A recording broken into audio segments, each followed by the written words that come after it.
அதே மாதிரி அல்லாஹ் சொல்கிறான், இந்த பூமியை சமமான பூமியாக மாற்றி விடுவேன். இப்போ நீங்கள் பார்க்குறீங்கல்ல, கடல் பார்த்தா கடல் எப்படி இருக்குது? கடல் பக்கம் போனீங்கன்னா கடல் ஒரு பக்கம் டவுனாக இருக்குமா தெரியுதா? அப்போ நீங்கள் எப்படி இருக்கிறீங்க? ஒரு ரவுண்டில் இருக்கீங்க நீங்கள். அன்னைக்கு பூமி எப்படி இருக்கும்? சதுரமாக இருக்கும். இங்கேருந்து கடைசி உள்ளவனையும் பார்க்கலாம், கடைசி உள்ளவனை இங்கே இருக்கிறவன் பார்க்கலாம், எல்லாரையும் பார்க்கலாம்.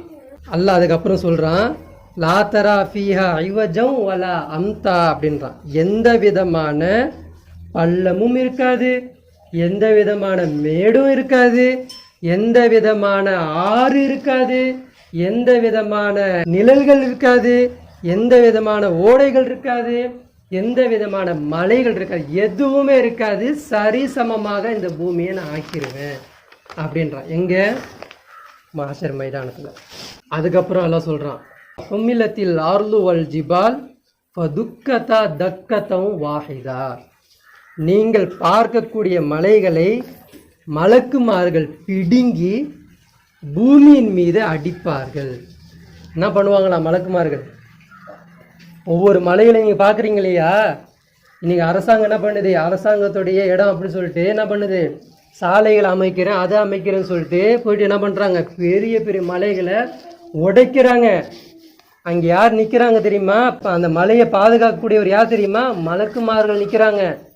அவங்களுக்கு முன்னாடி நம்ம என்ன பண்ணுறோன்னா, நிறைய ஒரு புல்டோசரை மாதிரி கொண்டு போயிட்டு பாம்பு வச்சு என்ன பண்ணுறோம்? அந்த மலையை தகர்க்கிறோம். அவங்களுக்கு எவ்வளோ கோவம் வரணும்? உங்கள்கிட்ட ஒரு விஷயம் அமானிதமாக கொடுக்குறோம், பாதுகாப்பாக வச்சுக்கோப்பா அப்படின்னு கொடுக்குறோம். ஆனால் உனக்கு முன்னாடி நீ நிற்கிற, இன்னொருத்த வந்து அதை அடித்து உடைச்சிரான்னா உனக்கு எப்படி கோவம் வரும்? மலக்குமார்களுக்கு என்ன கட்டளை? மனிதன் என்ன வேணால் செய்வான், நீ அதை பார்த்துக்கிட்டு மட்டும்தான் நிற்கணும். எதிர்த்து பேசக்கூடாது, எதிர்த்து எந்த செயலும் நீ செய்யக்கூடாது. நான் உடைக்கிறேன்னா உடைச்சிட்டு போட்டோம், அதுக்கப்புறம் நான் கேட்டுப்பேன். இந்த மலைகளை கீழேருந்து எடுப்போம். இப்போது நீங்கள் ஆணி அடிக்கிறீங்கல்ல, ஆணி அடிச்சிங்கன்னா எவ்வளோ தூரத்துக்கு அடிப்பீங்க? முக்கால்வாசி அடிப்பீங்க, அப்படி தானே அடிப்பீங்க? யாராவது கால்வாசி ஆணி அடிப்பீங்களா? முக்கால்வாசி ஆணி உள்ளே சொருனாதான் அதுக்கப்புறம் நீங்கள் மாட்டினா அது என்ன பண்ணணும்? நிற்கும். கால்வாசி மாட்டினா என்ன ஆணி விழுந்துடும். நீங்கள் போடுற வெயிட்டில் தாங்க முடியாமல் விழுந்துடும், உடஞ்சிரும். அப்போது நீங்கள் பார்க்கக்கூடிய மலைகள் இருக்குது பார்த்தீங்களா, இதோடைய அசல் உயரம் இது உயரம் இல்லை. எல்லாம் அந்த மலைகளை பூமியில் சொறி வச்சுருக்கான். அது ஃபுல்லாக மலைக்குமார் என்ன பண்ணுவாங்களா, அந்த மலைகளை அப்படியே பிடுங்குவாங்க.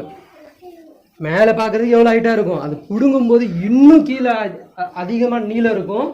அப்படி எடுத்து பூமியில் வச்சு அடிப்பாங்க. அந்த பூமியில் அந்த மலைகளை போட்டு உடைப்பாங்க.